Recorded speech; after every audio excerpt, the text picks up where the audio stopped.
Olá, meus nobres inscritos, amigos e membros do canal Spook Houses Casas Assombradas. Aqui é Rodrigo e hoje nós continuaremos o nosso incrível podcast trazendo para vocês a história sobre a linhagem do Santo Graal, a verdadeira história do casamento de Maria Madalena e Jesus Cristo, sobre a ótica de historiadores, pesquisadores, genealogistas, arqueólogos, todo um trabalho científico trazendo a vocês toda a verdade literária sobre o que realmente está por detrás desse tão requisitado assunto. Sentem-se e acomodem-se, porque a história irá começar. A pseudo-cruzada terminou em 1244, mas se passariam mais 62 anos até que o Papa Clemente V e o rei Filipe IV estivessem em posição de molestar os cavaleiros templários em sua busca pelo tesouro arcano.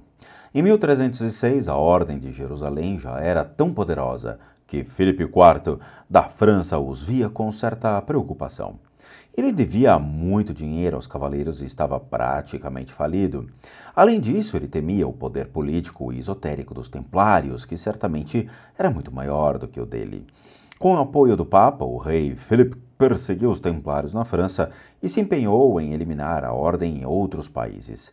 Os cavaleiros estavam sendo presos na Inglaterra, mas ao norte da fronteira, na Escócia, as bulas papais não surtiam efeito, pois o rei Robert, o Bruce e toda a nação escocesa foram excomungados por levantar armas contra o genro de Philip, o rei Edward II da Inglaterra. Até 1306, os cavaleiros sempre tinham agido sem interferência papal, mas Filipe conseguiu mudar essa situação. Após um edito do Vaticano proibindo-o de cobrar impostos do clero, o rei francês providenciou a captura e o assassinato do Papa Bonifácio VIII. Seu sucessor, o Benedito XI, também morreu em circunstâncias muito misteriosas, sendo substituído em 1305 pelo candidato de Philippe, Bertrand de Got, arcebispo de Bordeaux, que se tornou Papa Clemente V. Com o novo Papa sob seu controle, Filipe apresentou uma lista de acusações contra os templários. A acusação mais fácil era de heresia, pois todos sabiam que os cavaleiros não aceitavam a visão da crucificação e não usavam a cruz latina ereta. Também era sabido que as questões diplomáticas e comerciais dos templários os faziam se envolver com judeus, gnósticos e muçulmanos. Em 13 de outubro de 1307, uma sexta-feira, os partidários de Filipe atacaram e os templários foram capturados por toda a França, sendo levados à prisão, interrogados, torturados e queimados. Testemunhas compradas eram chamadas para testemunhar contra a ordem e algumas declarações verdadeiramente absurdas foram feitas. Os templários eram acusados de numerosas práticas consideradas profanas, incluindo necromancia, homossexualismo, aborto, blasfêmia e magia negra.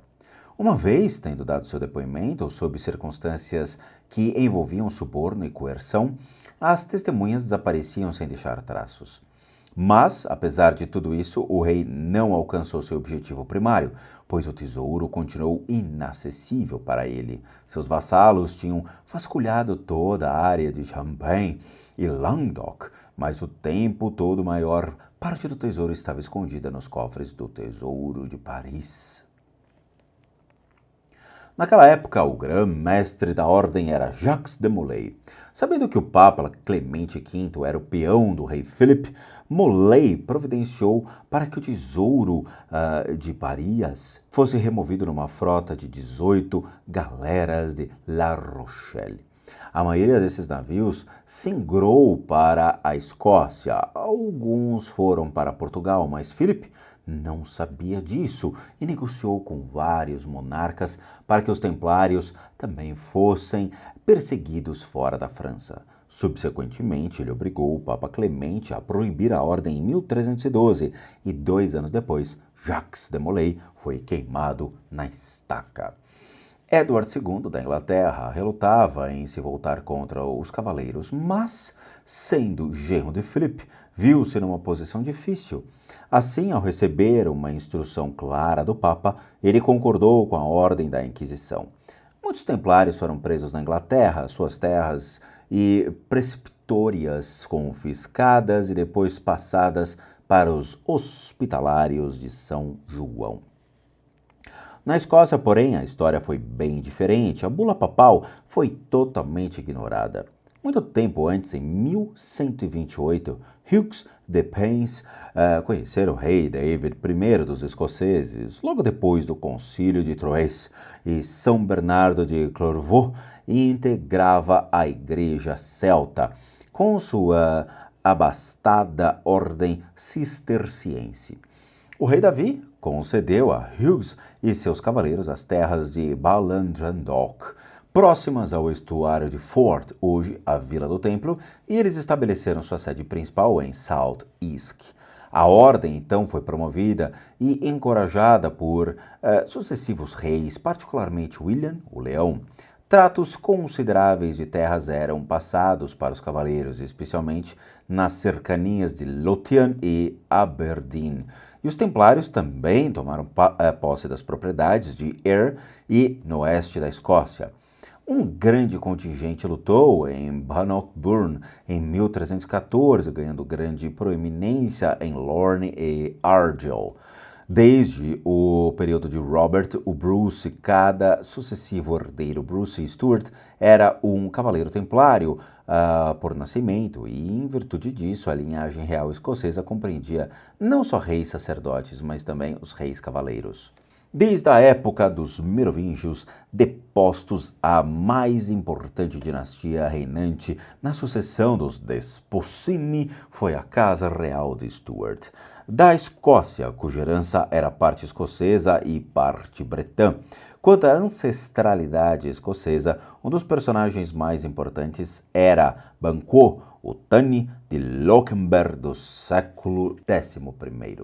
Depois de Kenneth MacPain ter unificado os pictos e os escoceses em 844, cada rei destes últimos herdava a coroa por meio da descendência tanista, de acordo com o costume dos pictos. Embora os escoceses seguissem sua realeza por sucessão, pela linha masculina, a tradição dos pictos sempre fora matrilinear. Foi, portanto, elaborado um arranjo no qual as princesas dos pictos se casavam com os reis escoceses, mantendo assim o status quo. Enquanto a descendência não era estabelecida em uma linhagem familiar, os reis eram escolhidos antecipadamente entre os filhos, sobrinhos e primos em linhas paralelas de descendência de uma fonte comum. Nesse caso específico, a fonte comum era o rei Kenneth. A grande vantagem desse arranjo seletivo era que os mais novos nunca chegavam à coroa, como aconteceu para o prejuízo da Escócia em épocas posteriores, quando o sistema foi abolido. Após quase 200 anos de sucessão tanista, alterada na descendência escocesa, ocorre uma feroz disputa quando a tradição foi abolida pelo rei Malcolm II. Em vez de passar o trono devidamente ao seu primo mais novo, Boe de Duff, ele decidiu que alguém de sua prole herdaria a coroa. O problema era que Malcolm não tinha filho, mas sim 3 filhas, dentre as quais Betoc, a mais velha, era casada com Crinan, arcebispo da Sagrada Família de São Columba. Como o próprio Columba, Christian descendia da realeza de Tir Coinan da Irlanda. A segunda filha de Malcolm, Donada, era esposa de Phildech MacRoy, Mormaer de Moray, enquanto Olit, a mais jovem, era casada com Sigurd II, príncipe nórdico de Jar, que seria um conde, sendo aí de Orkneys. Havia uma compilação adicional, porque a irmã do rei Malcolm, Duclina, era casada com Kenneth de Lochinver, que, pela estrutura do Tanistrado, tinha um direito secundário à coroa como primo de Boed, descendente de Kenneth MacPain. Os filhos desses vários casamentos estavam todos na corrida para o trono quando Malcolm II morreu em 1034. E entre esses filhos, o herdeiro mais próximo à sucessão era o filho de Duclina, Banquo. Tandilokbar. Entretanto, de acordo com os desejos de Malcolm, o filho de sua filha mais velha, Bethok, sucedeu ao trono com o rei Duncan I, sendo também o filho e herdeiro do arcebispo Crina, morto pelos vikings em 1045. Duncan se tornou o primeiro rei sacerdote da Escócia, no estilo dos antigos merovingios da Gália. Esse conceito do monarca como representante soberbo e patriarca religioso permaneceu no cerne da cultura escocesa dali em diante.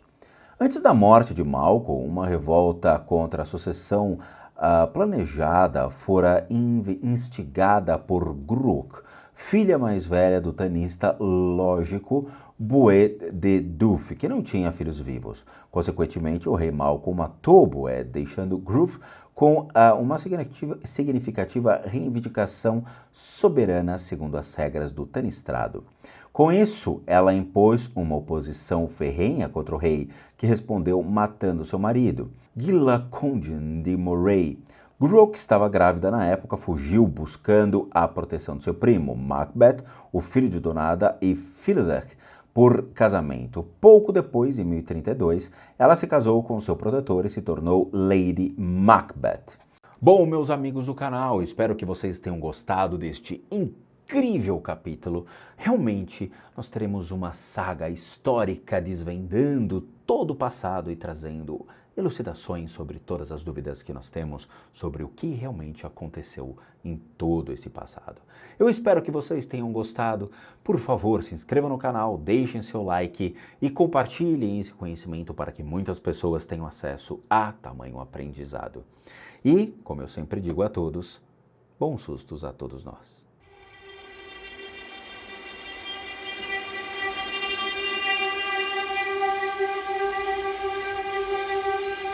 Thank you.